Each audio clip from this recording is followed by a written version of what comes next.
Hello everyone, this is Warhawk Beyond 2040 and welcome to another edition of the Batman Beyond review series. And for those of you who watched the last one where we commemorated the show's 20th anniversary, I was joined by my good buddy and fellow geeker, the one and only Geeker Beyond himself, Chris.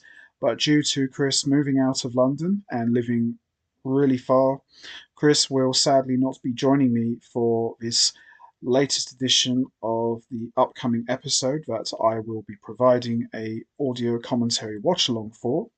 But I know that Chris is a huge fan of this episode, and I know it's his all time favourite and mine as well. So I'm dedicating this latest edition of the Batman Beyond review series to him. So hope you like it, good buddy. So the episode that I will be providing a audio commentary watch along for is the one that really kicked off this Batman Beyond series back in 1999, and that is, of course, the pilot Rebirth Part 1 and 2. And it's been a long time since I've watched this one, but I still remember it very well, just like it was yesterday. And I remember it being really good, and I remember it really helped set the tone for what Batman Beyond was going to be all about. And I have a lot of fond memories about this episode, and I'm really excited to watch this again after all these years. I did a rewatch of the entire show back in 2020, and it was better than I remembered. It was very dark, a lot more darker than Batman the Animated Series slash The New Adventures, but still very enjoyable nonetheless. So, with that all said, let's not waste any more time. Let's get straight into it. Let's talk about Rebirth Part 1 and 2. And we're going to start by talking about Rebirth Part 1. So, let's do this. Do do do do do. Love it. So here we are, Rebirth Part 1. And I love the way that this episode opens with the red skyline, which was a trademark for the TNBA run of Batman the Animated Series. So this for me in a way kind of feels like the show's series finale, just by the way it's drawn and the way it looks, just visually. So it kind of feels like the series finale for TNBA. So here goes. And there is Bruce Wayne looking older, and there's young Derek Powers. It's interesting here, the design for Bruce Wayne. It's pretty much the same as how he looked in TNBA, but they just aged him up. So they dyed his hair grey, gave him some stronger cheekbones and little gashes under his eyes, so just to make him look a little bit older. So I thought that was kind of a good way to bring things a bit forward as far as the future is concerned. Now, from my understanding, this segment here is set in 2019. So this is quite a few years after the events of Justice League Unlimited Destroyer, and many years after the events of what happened in the past in Return of the Joker. So that's quite cool here.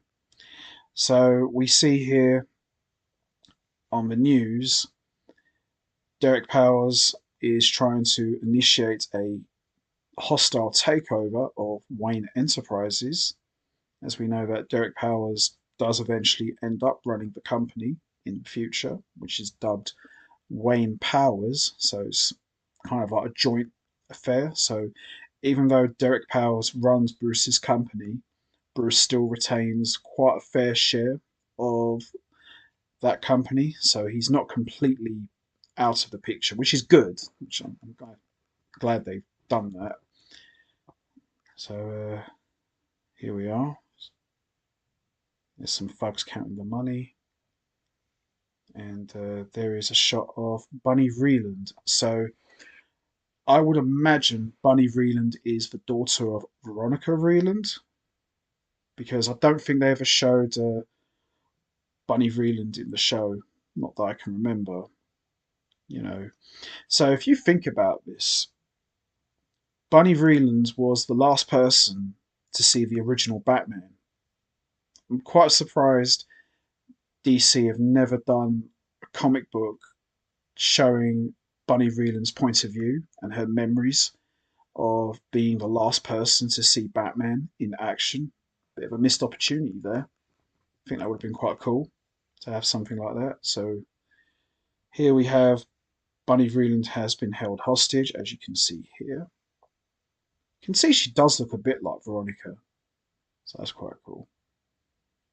So the music is very much like the traditional Batman the Animated Series soundtrack that we know. And boom, here we are. Do, do, do, do. Love it. So this is Bruce in his last night as Batman, and he's wearing the high-tech suit, the red and black. You know, me and Geek Beyond, we've talked about this a lot over the years, and the one thing that's always bugged me and bothered me is we know this is Bruce's last night as Batman, and he's wearing this costume. I personally, if I was to change a couple of things about the show, I would have had Batman in the red and black for all of part one. So we get to see him in a couple of missions, and the ending would be exactly as it ended. And we have part two where it introduces Terry McGinnis and he meets Bruce Wayne, and then part three, Terry becomes Batman. I would have done it as a three-parter because it's just odd to see Bruce in this suit, which by the way looks fantastic, for a total of what, 5 or 6 minutes, and that's it. I just would have liked to have spent a bit more time with Bruce in the suit and maybe get to see how Bruce made it, maybe get to see where he got his inspiration from, perhaps. I don't know, just something like that. I know they came up with a design in the recent comic books, I think back in Batman Beyond Unlimited, where we saw an earlier design of the suit, and the Batman Beyond suit had a dark red cape. I would have liked to have seen that in the show, at least maybe for like the first half of episode one, and then he upgrades it to the suit we know. I don't know, really, just something like that. Just kind of bothers me that to see Bruce in this suit and that's it. We don't get to see any more of him in that. Shame, really. So we see the thugs here about to shoot Bunny Vreeland, and kapow!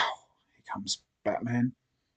So when I remember watching this, I was thinking to myself, okay, here's Batman just doing what he does best, and that's you know beat everybody up. And you can see that he's a lot more stronger because they mentioned that the high tech suit increases Bruce's strength by at least up to 10. So he's stronger than normal. I mean, Bruce has always been a strong guy anyway, but now that he's double the strength, so I think that's quite cool. So I remember watching this, I thought, yeah, Batman's kicking ass, this is great. And then this moment happens. He starts holding his chest. I remember watching it when I was very young. I thought, what's going on here? Why is Bruce holding his chest for? And Bunny Vreeland looks a bit surprised, like I was at the time. And then you hear Batman's voice, "Are you all right?" It does sound like Batman, but it sounds a lot older, and he's more out of breath. So I thought something doesn't seem right here. And then we see the thug hits Batman with the wrench. Batman goes to kick his ass, and then he just collapses. And this was quite unsettling, but shocking at the same time. You know, Batman collapsing and having a heart attack, a cardiac arrest. It's quite dark. And this shot here, where the thug's talking trash to him, and you see the whole screen going red with the heart beating like boom, boom, boom, boom, boom. It's quite a spooky shot. And I love what the Fug says here. Ever since I was a kid, Big Bad Batman's been making life hard for guys like me. And he just proceeds to beat him down with a wrench. Do you know what would have been even cooler? Imagine if the wrench was a crowbar. It would have been like Death in the Family all over again. How poetic would that have been? Bruce getting beaten down by a crowbar. I think that would have been quite cruel, but ironic and cool at the same time. Good God. It's bad enough getting your ass handed to you normally, but when you're very old and having a cardiac arrest and getting beaten up, I mean, wow, it's pretty dark. And this is only the first, what, 2 or 3 minutes of this episode. And then Batman pulls out the gun. Oh no. The very same weapon that was used to kill his parents all those years ago. We see the police, and the Thug is surrounded. Quite a horrific start. And then, oh, there's a shot of blood there on his mouth. And there you see Bruce looking very old, holding the gun. And he realizes it's all over. And the music here, that quiet, sad piano playing, when you realize it's all over. And normally, traditionally, Batman would run away into the night and disappear. Here it's just Bruce is just walking very, very slowly. Wow, it's quite a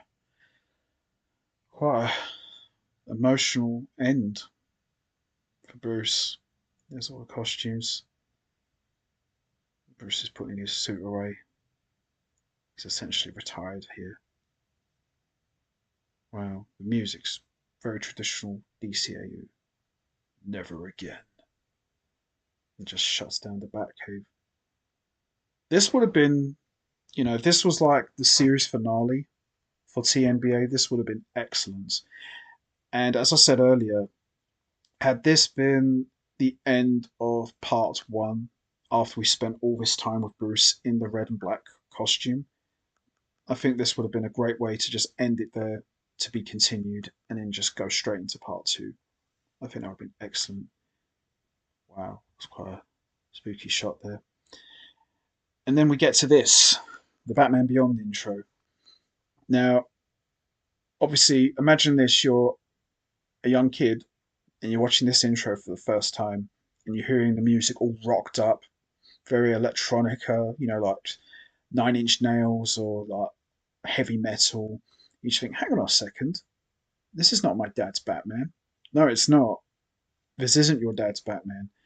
And I love the way that this starts. So you had Bruce with his costume, you had the music, was very classic Batman the Animated Series, and then it goes straight into this. So it's quite a cool transition to go from what we know to what we're going to know. I like this. Everyone dancing with the music all rocked up. So cool. I love it. And it goes without saying, I love the classic Shirley Walker soundtrack for Batman the Animated Series. That will always have a special place in my heart, but this intro of Batman Beyond is definitely up there. It's different. It's a perfect fit for what the show is going to be all about. It's very 21st century, but still sounds very fresh. And, the original Batman has his own theme, do, do, do, do, as we all know. But when you hear Batman Beyond, you hear, that's its own theme. So I love the way that it's still Batman.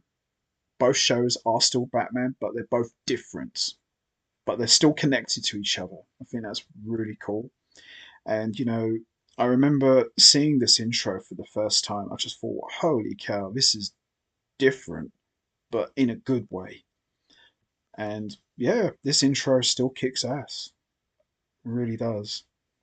Yeah. And I love that shot of the blight at the end, the glowing skull. Excellent stuff.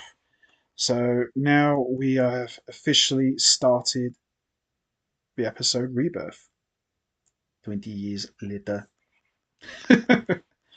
So here is a futuristic Gotham, or as the comic books have referred to it as Neo Gotham. It's funny that they call it Neo Gotham in the comics, but they never addressed that as Neo Gotham in the show. So, it's funny that.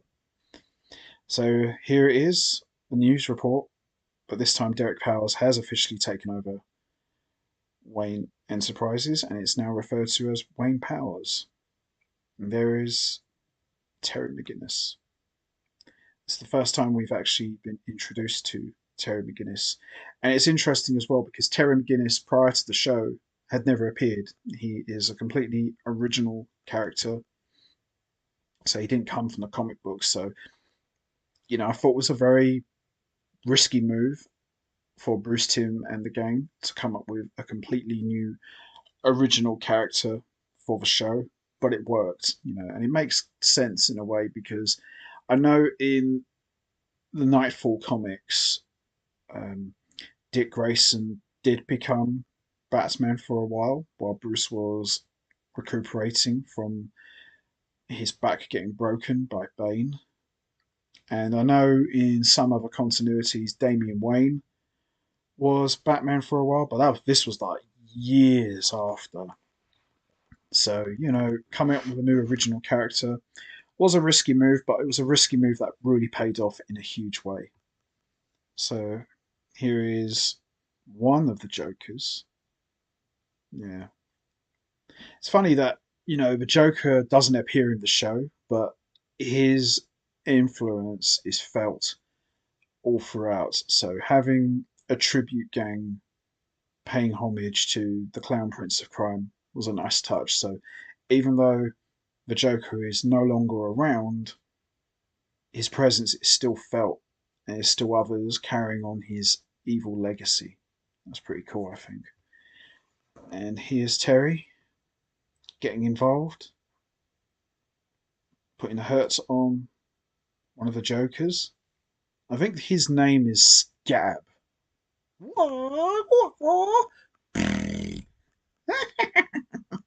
Brilliant. Jokers. I remember I said to Geeker Beyond when we did the 20th anniversary,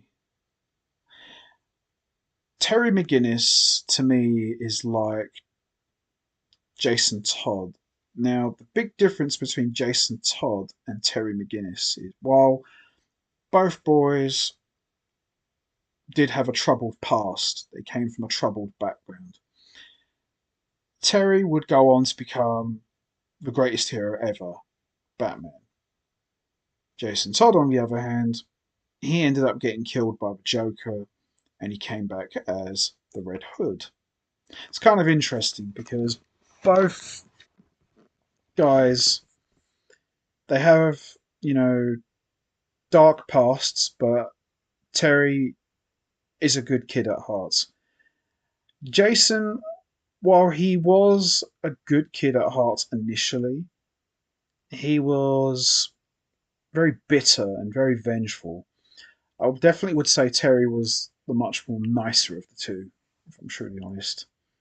Terry has never killed anyone, maybe not indirectly as such, but Jason has, as the Red Hood.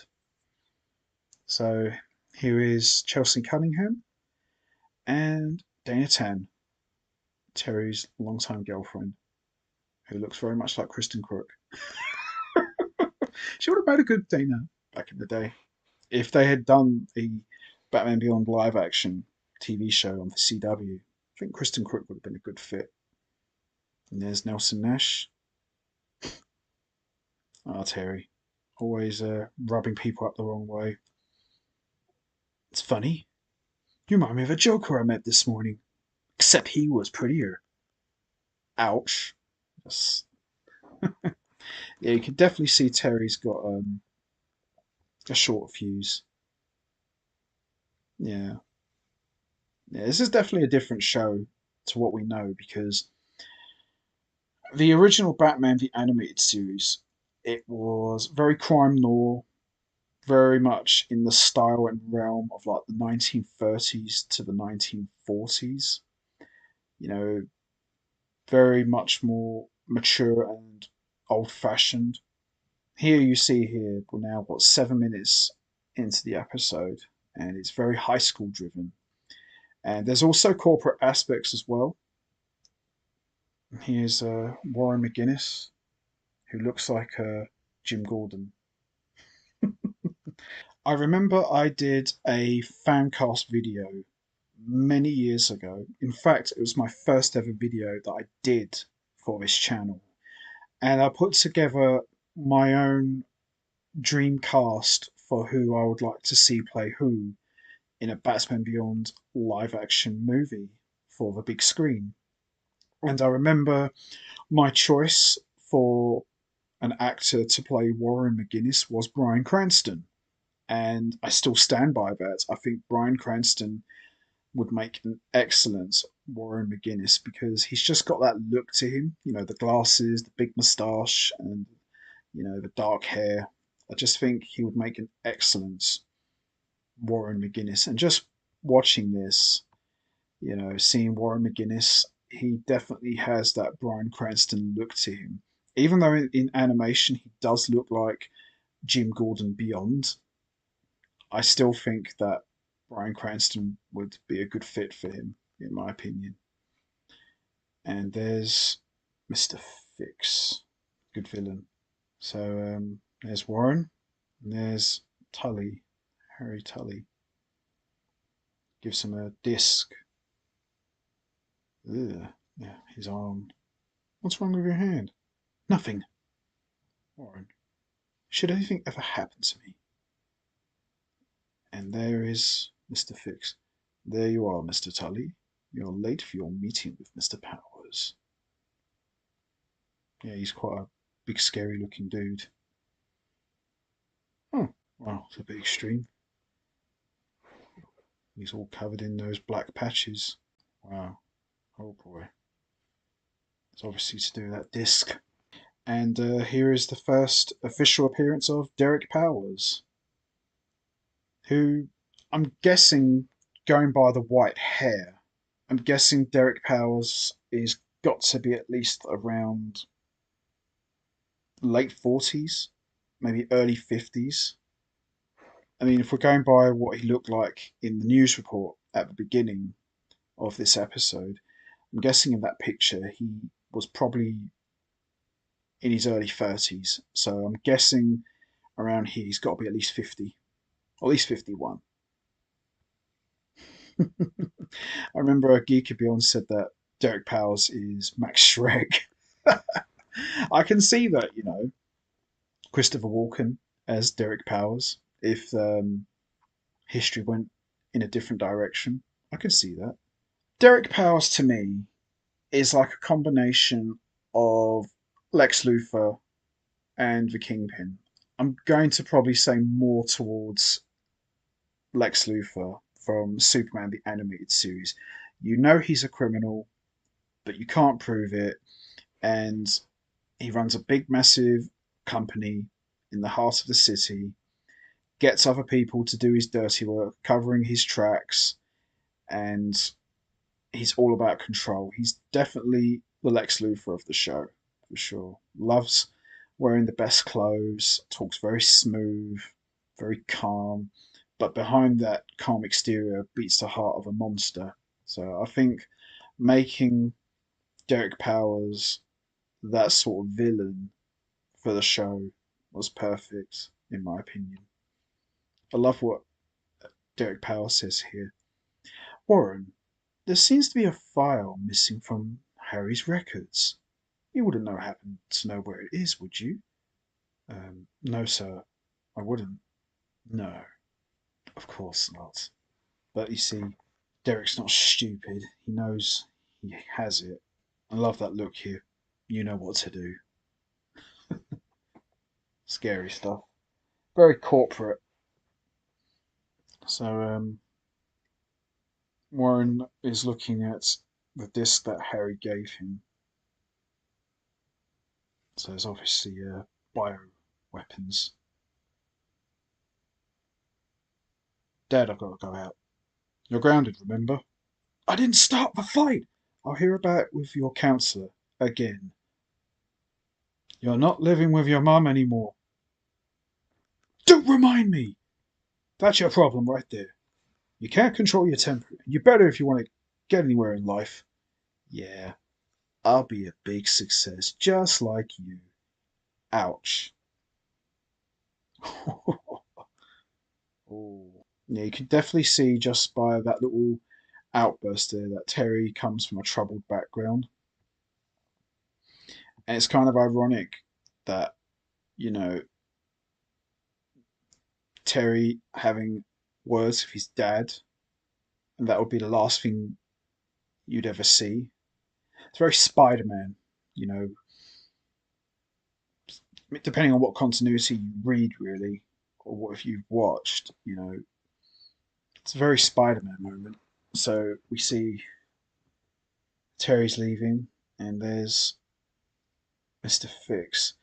Now, this was a little bit here. This is just a little issue I have here. So, in the show, we're led to believe that Mr. Fix was the one who killed Warren McGinnis, but it was later revealed in the more recent comic books that the person who killed Warren McGinnis was a guy named Jacob Chill, who was the grandson of Joe Chill, who was the guy who murdered Bruce Wayne's parents. So it's kind of confusing here. I mean, I know they weren't thinking about it at the time, but it just kind of like brings the continuity into a bit of confusion. So we're told that it was Mr. Fix who offed Warren McGinnis, and then later on we found out it wasn't actually Mr. Fix, it was actually Jacob Chill.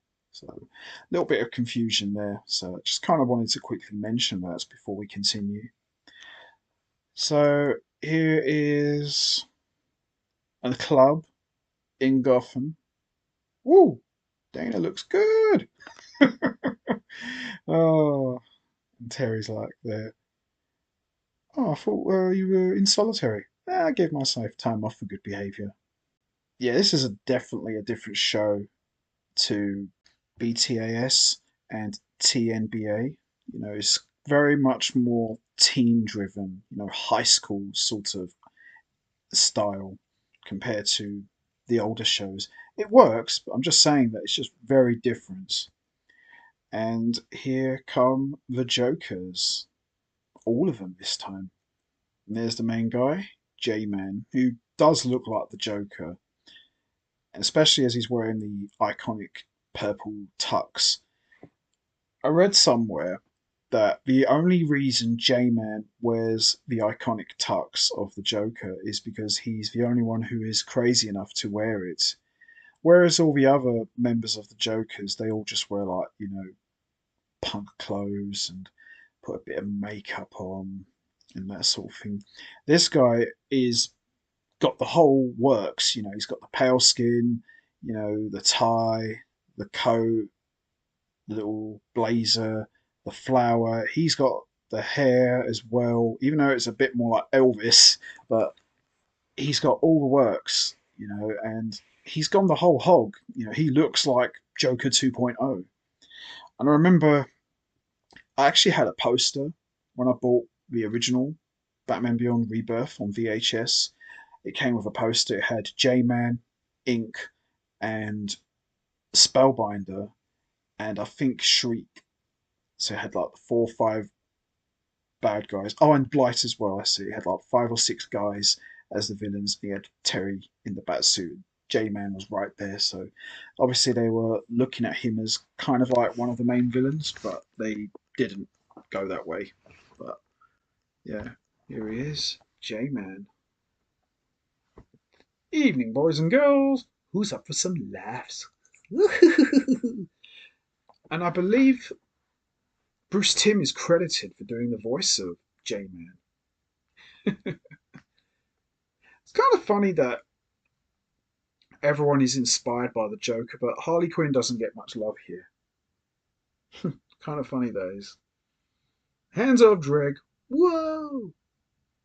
Here we go. Oh, this is cool. It's funny that Terry has no formal training in terms of how to fight, but he can hold his own. You know, look at the way he takes on the Jokers by himself. And there's more Jokers coming to join in. Oh, this is awesome. Yes, motorbike scene. The music here is just awesome. Wow. Another thing that's really cool about this show, this is the first episode, apart from the beginning where we saw Bruce as Batman for like what 4 or 5 minutes or so. In this one, we haven't seen Batman at all, and that's a real testament to how strong the Batman character is. You know, you can still tell a story without actually having Batman appearing. So I think that's quite, amazing here. So the chase continues, and anyone who's seen this episode will know where Terry's going. Here we go. Do do do do do. I love the music here. It's just awesome. Wow. And there's Bruce there. Wonder what he was doing there. I don't think that was ever explained. What was Bruce doing? Maybe just taking a little walk, getting a bit of fresh air. Oh, the no fun kid. Have an accident. Let's put a smile on that face. And here is the first appearance of Bruce after retirement. Oh my god, he looks old! He looks old! Get off my property. You're trespassing. I love this. Who do you think you're talking to, old man? We're the Jokers. Sure you are. Love that. That is that is so cool because Bruce is just like giving this evil smile. You know, this guy doesn't even realize that Bruce has had more dealings with the Joker than anybody else.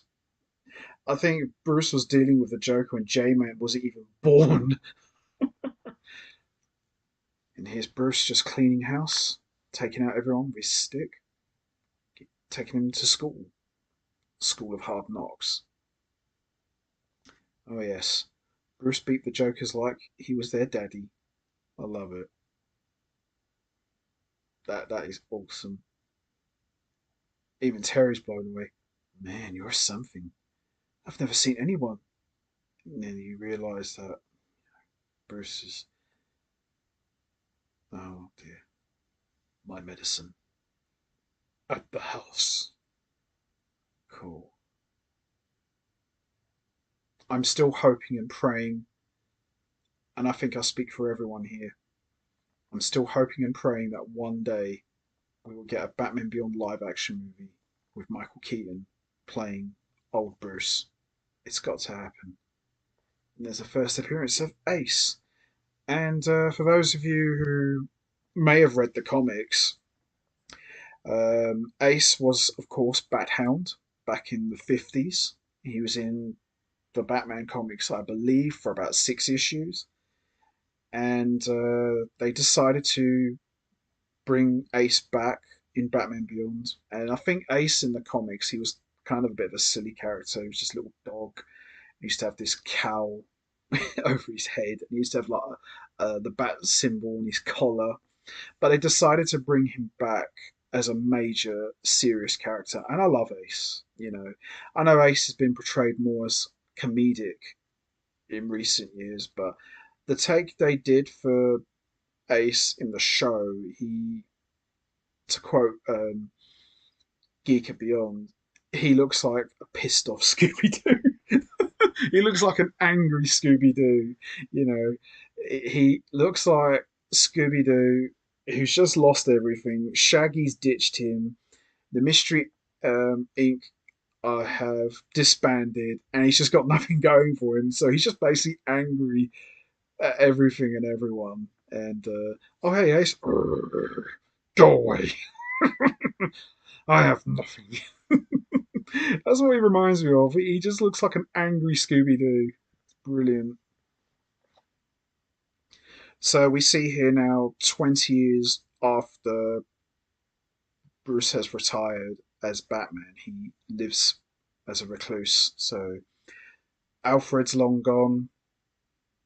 Barbara Gordon is the commissioner of the police. He doesn't talk to Tim Drake or Dick Grayson, although we do see them pop up later on. But yeah, Bruce pretty much lives alone. He has no connection to the Justice League either. Second thoughts, I think I'll give my dad a call. Here's where I'm grounded for life. Wow. It's interesting here. In the Batman origin, Bruce got the inspiration to become Batman because he saw a bat fly into Wayne Manor. Here, kind of playing homage to that moment, Terry finds the Batcave because a bat gets trapped in the clock. So I think that's quite a nice nod to the origin of Batman. Terry finds the Batcave. Whoa. Oh my god, I found the Batcave. Holy discoveries, Batman, I found the Batcave. Wow. And there's the costumes. This is my favourite thing about Batman Beyond, just seeing all of the Bat family costumes in the cases. I think that's really cool. Yeah. Get out! Oh dear. Yeah. It's funny that Bruce tells him to get out, but it's actually Ace like, yeah, I'm the man of the house, all right, not Bruce. He just lives here. I'm the man, really. Wow. So this is definitely the Spider-Man moment of the show. You know, just like in Spider-Man, Peter Parker comes home and finds Uncle Ben has been murdered, and Terry finds his house broken into, Joker graffiti everywhere. Yeah, Warren has been murdered. Oh dear, poor Terry. Where is he? Where's Dad? The eye. Dad? Dad? Dad! Wow. Very Spider-Man. This show definitely feels like it was influenced in some ways by Spider-Man. Maybe it's just me. I mean, Spider-Man the animated series had just finished the year before, so clearly some members of the writing team must have been fans of Spider-Man because I can definitely get some Spider-Man vibes from this one. Okay, pause Harry. Kind of sad, really, because the last time he saw his dad, he was quite horrible to him. The music here is gorgeous. A very sad piano. I should have been there. I could have done something. How'd they trace me back to him? I should have been there. I should have done something. Definitely Spider-Man. No. Yes! We could have fought them off, me and Dad. We could have fought them off. Wow. Oh, see? Poor Terry. Oh. And here's Matt McGuinness, Terry's kid brother. In the recent comics, Matt McGuinness became Robin, but it's not continuity to the show. That's why I've never really got into those comics because they're not canon. I don't recognise them. And Terry finds that disc, the elusive disc, in the event of my death or disappearance. Whoa. What you got there? Oh, just something Dad was looking at. Boring.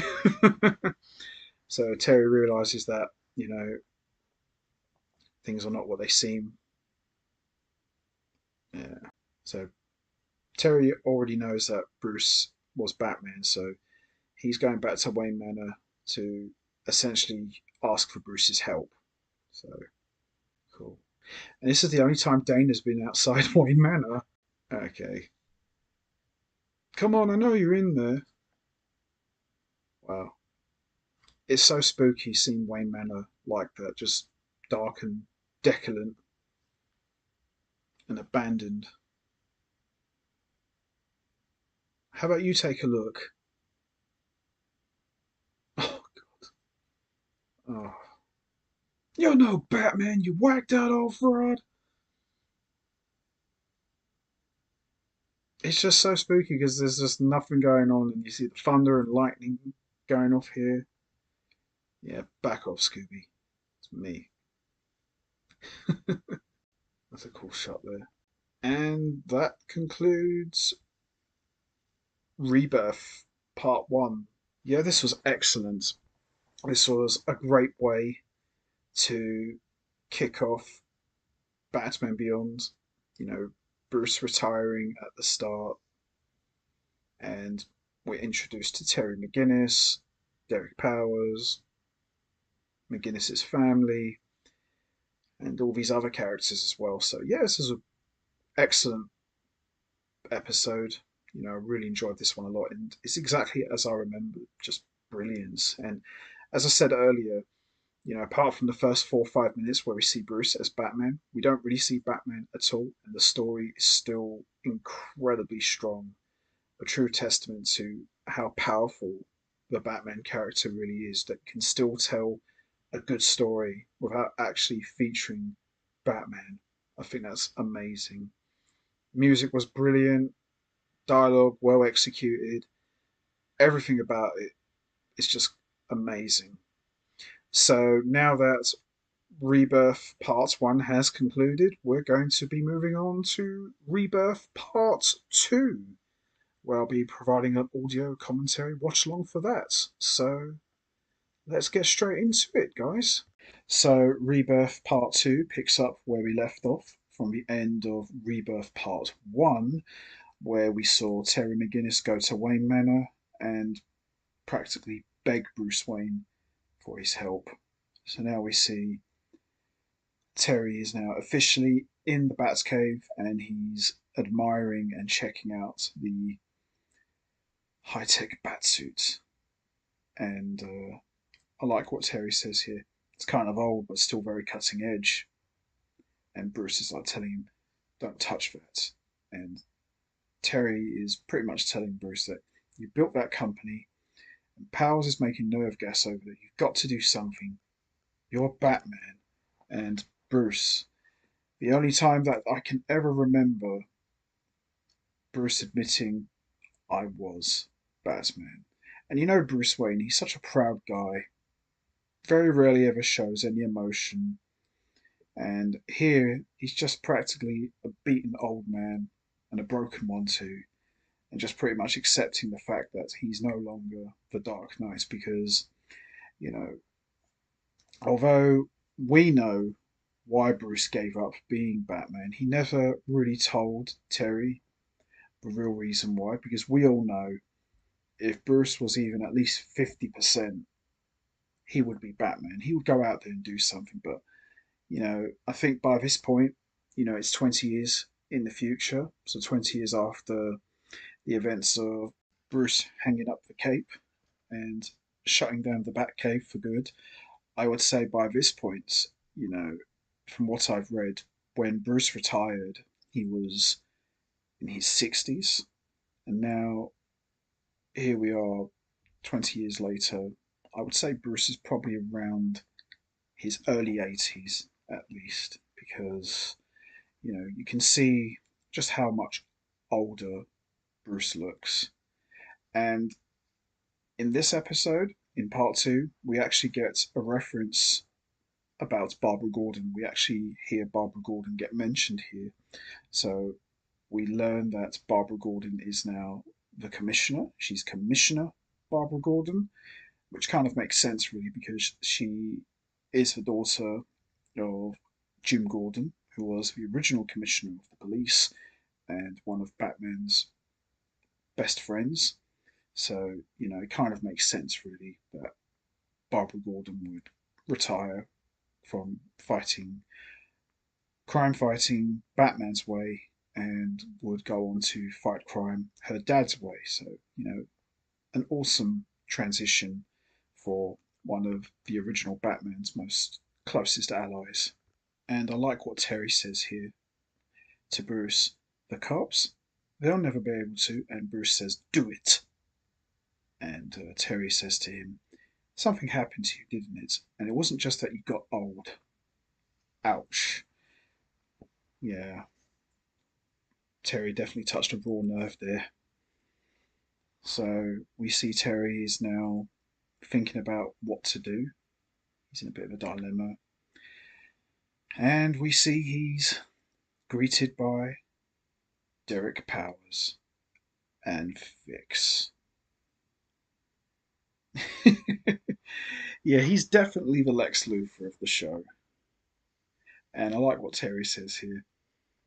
I was told never to take a ride from strangers. My dad told me that. And Derek, being such a dick, he's like, who's a stranger? And besides, your dad's not around anymore. Hmm? Be smart, Terry. Get in. I'll pass. Yep, definitely got the Lex Luthor vibes here. You know what I'm talking about. Now give me back my disc. I love it. Derek Powers, such a cool villain. He really was a good villain. Definitely got the Lex Luthor vibes down to a T, really. I love it. He just practically kicked Fix right in the nuts. I bet he fixed that. Enough. Well, at least I got my disc back. And Terry's face there. Right. I've had enough of this. Yeah. It's kind of funny, Bruce has got Wayne Manor. He's got such a tiny little TV. I would have thought, someone who's as rich as Bruce Wayne would have a much bigger TV. But I suppose Bruce doesn't really care about things like that. And we see Ace is barking. Well, that's one way to keep the angry Scooby Doo away. I love that what Geek has said. It's just like a angry Scooby Doo. Well, I tell you what, Ace is the best dog in the DCAU after Crypto. He's got such a keen nose. He knows something's not right. I love that. Here we go. Oh, someone stole my bat suit.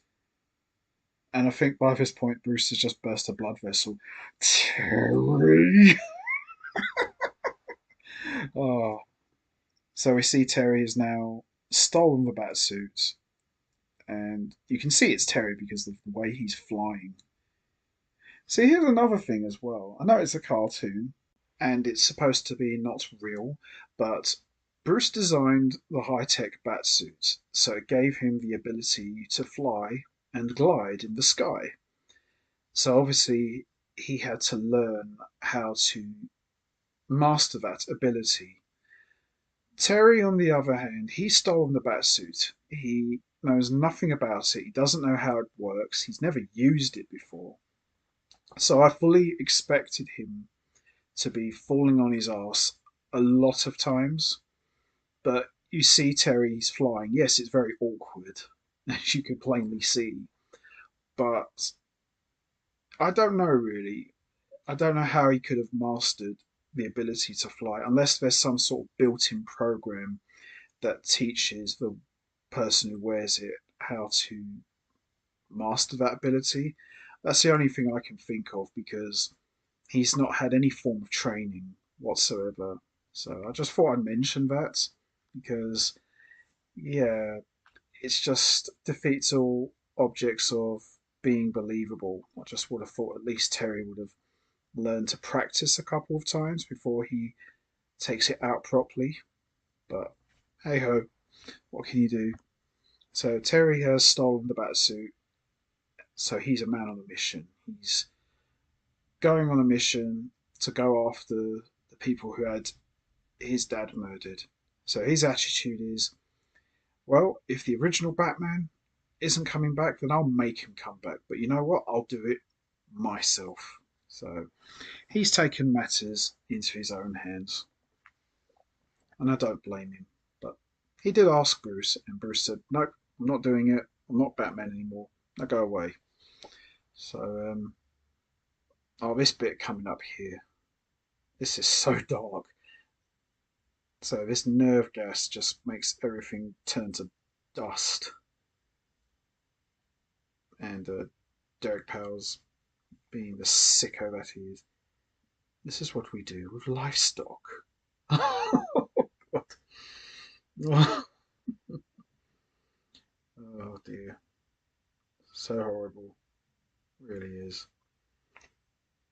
Oh, this here.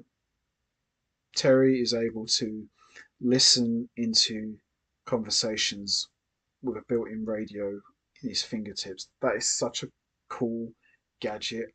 I would have serious fun with that. So I could just put my hand or fingers on a wall and just listen into a conversation. That is such a cool thing. And Derek being more of a sicko as he is, this is what it looked like the next day. 2 hours later. An hour after that. There is no cure. Extreme heat and radiation, but this stage is no longer an option. Dust to dust. Ugh, God. Yeah. Yeah, you can really see Derek Powers has nailed the Lex Luthor aspects. So on the surface, he looks like a benevolent businessman, but behind the scenes, he's a monster. Brilliant. Yeah, I suppose you kind of need a villain like that for the show, especially if it's set in the future and it's very heavy corporate. So I suppose it makes sense in a way. So Derek is looking to take the nerve gas worldwide. So looking to ship it out.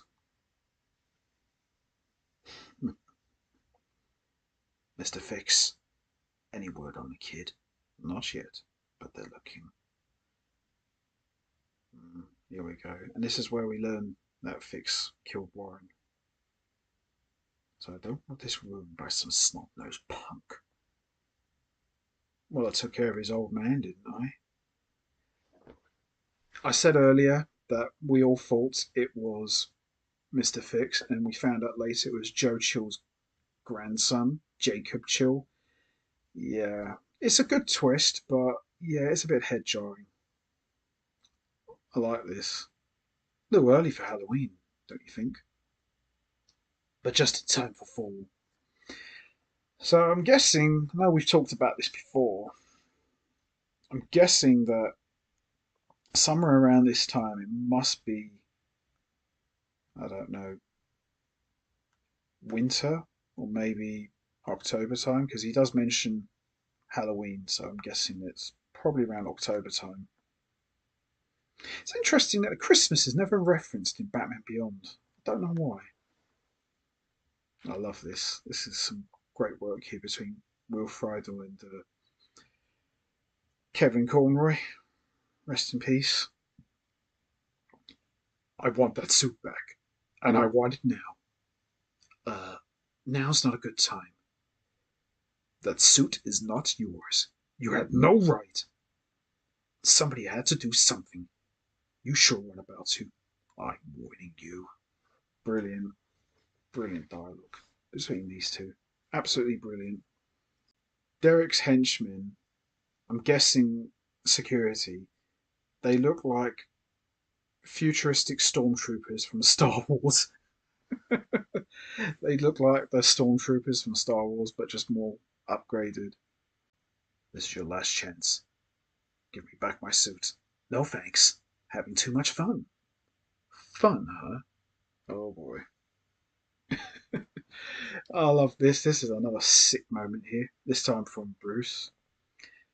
Bruce has a fail-safe device built into the suit, so anyone who steals it, he can just switch it off. That's why he's the best in the business, always prepared for everything. Hey, something's wrong. I can't move. It's a fail-safe device. Paralyzes the suit in case the wrong person can't get into it. But you can't. I just did. Absolutely brilliant. Classic Cornroy.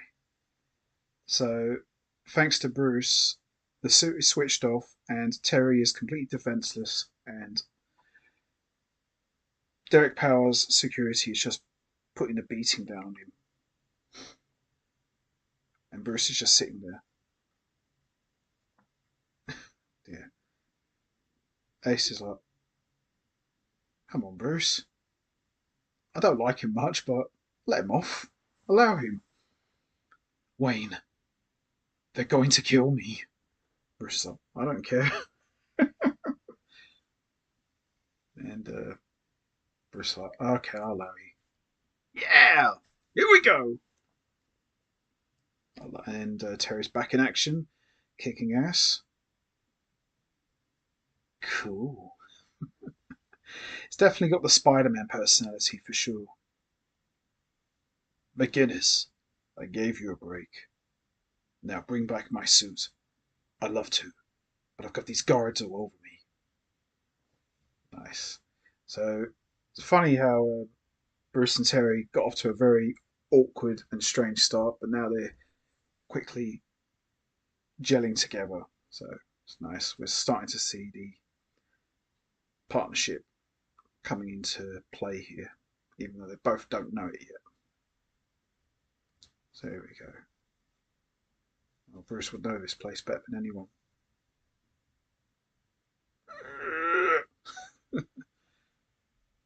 Nice. Cool. I built this place, remember? Powers is shipping the virus tonight. He's got to be stopped. I'll call the police. Let them handle it. I can do it. I'll shut down the suit again. And this time, it'll be for good. And this is a good moment here. Terry actually gets through to Bruce by saying to him, I read up about you, Mr. Wayne.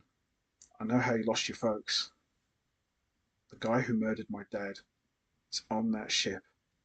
This is my one chance to nail him. It's interesting here because when Joe Chill murdered Bruce's parents, there was never an episode where Bruce went after him.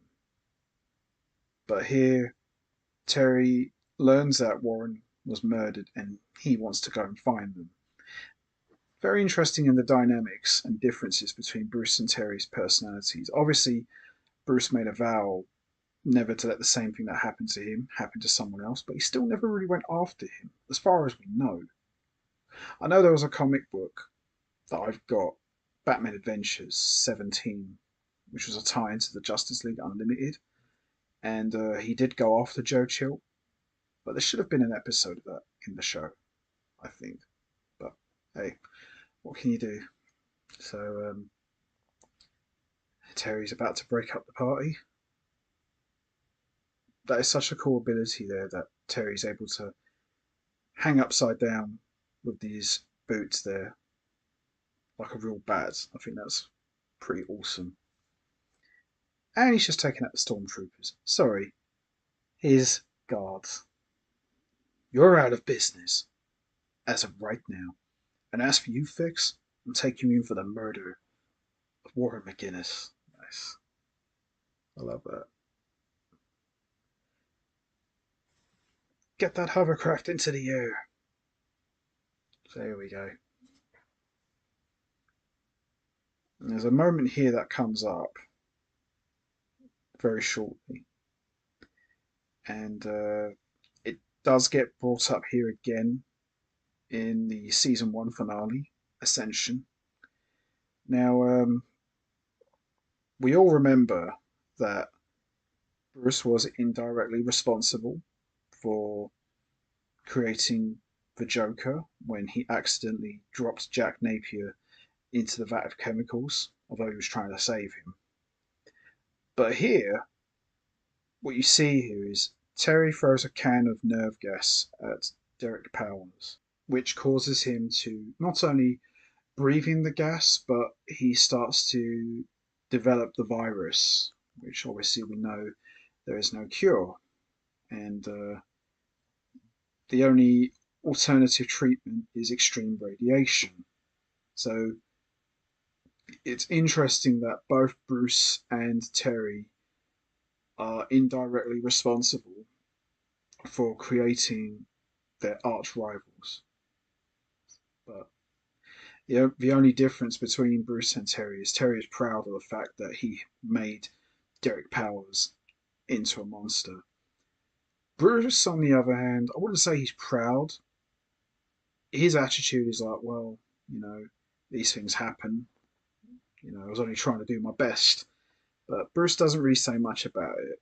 Obviously, he's not pleased that he helped create the Joker, but I think Terry takes more pleasure in it than Bruce does, you know, in terms of creating their own villains.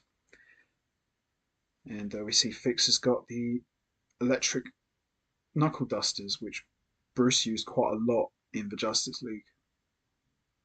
So it's kind of funny that it's brought back here, but is used by a villain. This is a cool bit here. You're pretty strong for some clown who thinks he's Batman. I am Batman. Nice. It's a good scene here. And this is the only time we saw Fix. So it's obvious that Fix drowns. I've said this before. I mean, me and Geeker Beyond have talked about this lots of times. Although Terry doesn't kill any of his enemies, the way they die is pretty dark. I mean, Fix here, we practically see in a cartoon someone drowning. I mean, that's pretty dark. And some of the way these villains go out is quite horrific. Oh, I'm so tired. I've had a skinful. Just kidding. I've just had a load of crime fighting on the town. Yeah, Mary McGuinness does look like Jane Jetson. Hello, Terence. Sorry to get you up so early. Well, that's okay.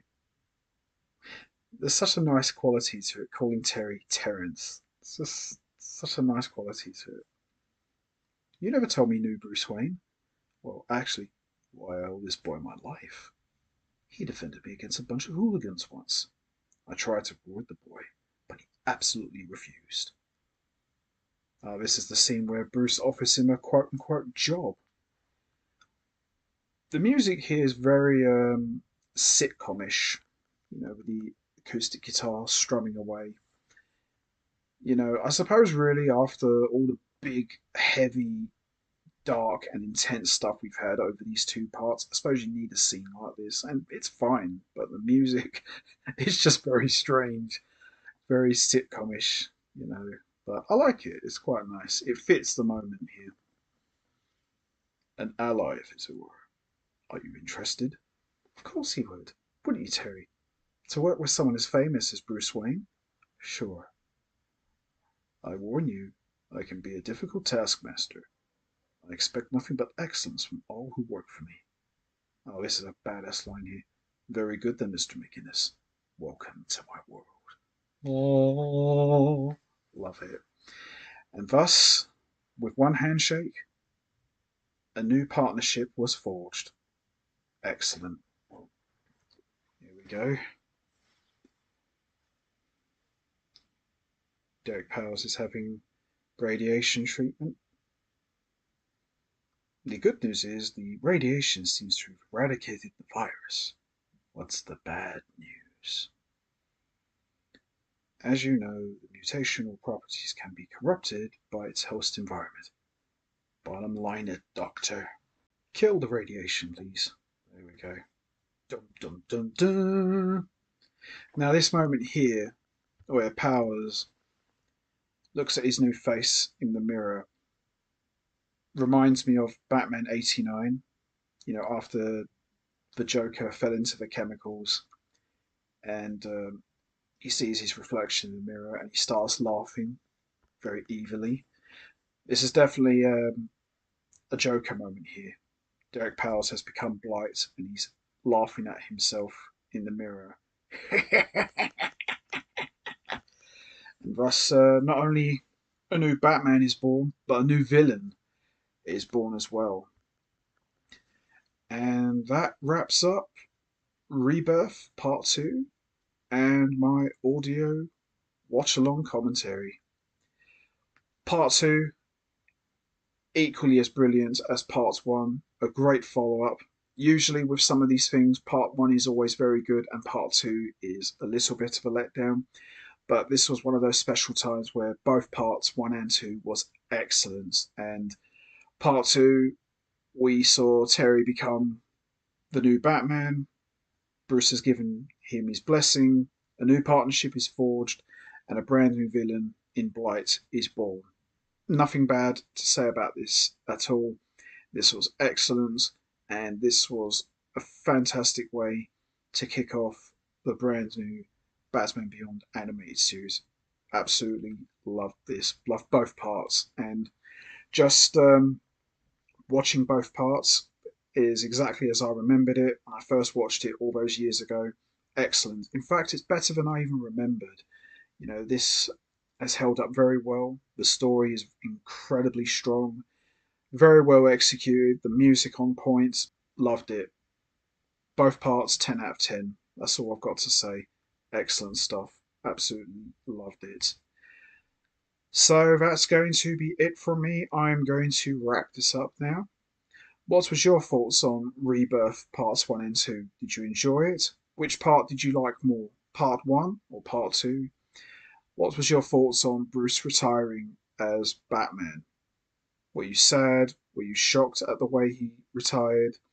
What was your first impression of Terry McGinnis? Do you think he was a good character? Do you think he fit the bill as the new Batman? And did you like the way Derek Powers was written? Did you like the way he became Blight?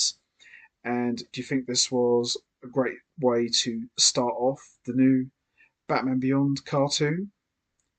You know what to do, guys. Hit the like button, hit the subscribe button, leave your thoughts and comments down below, and I will see all of you next time for another edition of the Batman Beyond review series, where I'm going to be providing a audio watch-along commentary for the first appearance of Ink, which is called Blackout. So make sure you don't miss that. So until next time, take care, everybody, and stay safe. And once again, as always, much appreciated. Thanks for listening.